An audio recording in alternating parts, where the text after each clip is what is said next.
This week on the channel, I want to talk about performance contracts and why your band needs one even if you don't use it.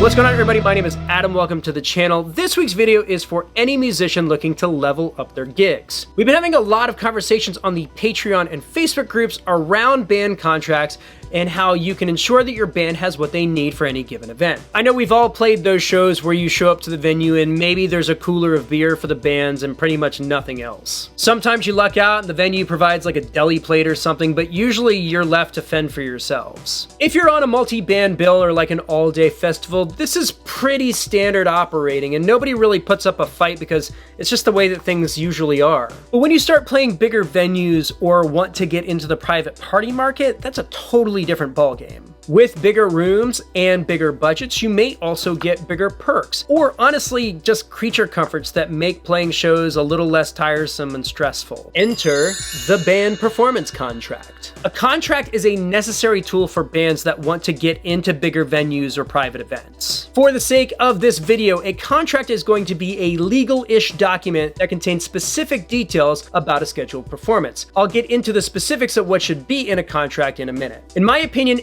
every band should have a contract, whether you use them or not. My groups don't always use a contract because sometimes they're either not necessary or total overkill. For things like club events, that's a good example of one where we wouldn't necessarily use a contract. But ultimately, we're the ones who decide whether it's necessary, and we send one out for every private event that we do. So what goes into a contract? The contract my band uses has three main sections: basic info, payment info, and terms and conditions. Basic info is exactly that: client contact information, location of the gig, and then times for specific parts of the event itself. This is where your logistics are set. When is load in? What time does the music start?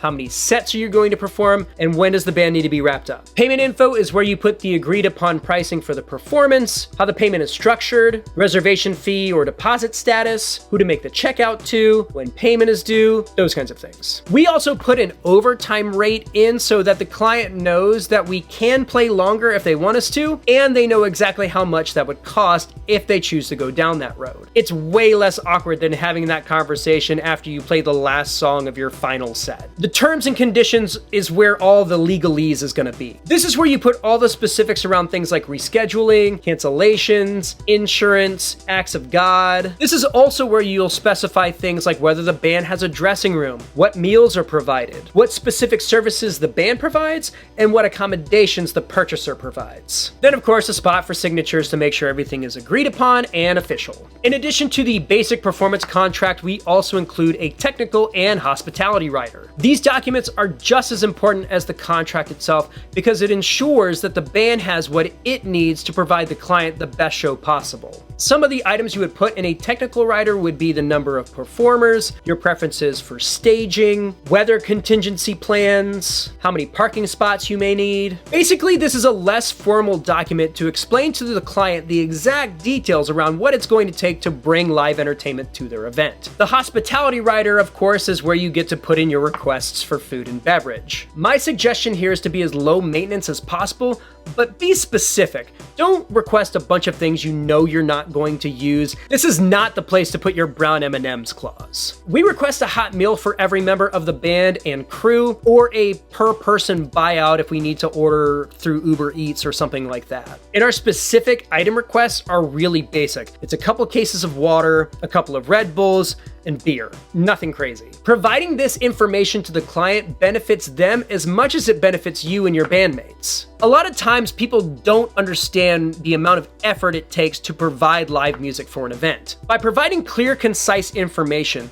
the client can rest assured that all of their expectations are going to be met and agreed upon, while also making sure that the band has everything they need to put on the best show possible. Also, building a rider with your bandmates can be a really fun exercise and bonding experience. Maybe somebody in your group has a gluten sensitivity or can't eat certain foods. It's way better to have that in writing ahead of time so that you don't roll into a venue and then realize that they have nothing to eat or they're going to get sick. Now look, I get the prospect of building one of these things from scratch sounds super daunting, but if your band is serious about this kind of thing, I've actually built a general blank contract that you can download and customize customized for your group. You can go directly to our web store, which is at coverbandconfidential.com, and download it for $25. The link for that will also be in the description. Now, I know there's a lot of these out there on the internet, and there are free options as well, but this is a document that I've spent the last 8 years or so perfecting and tweaking to make sure that my band has everything that they need, and ultimately that's what I want for your band as well. If you have any specific questions about contracts, leave a comment below and let me know. Or you can email me, coverbandconfidential@gmail.com. I really love interacting with this community and providing value wherever I can. That's gonna do it for this week. Thanks so much again for tuning in. If you haven't already, go ahead and subscribe to the channel. We post new videos here every single Friday. Also, I just released a new design in the merch store for any of you who like playing pointy guitars. Link for that is also going to be in the description. Have an awesome week, and we'll see you next time.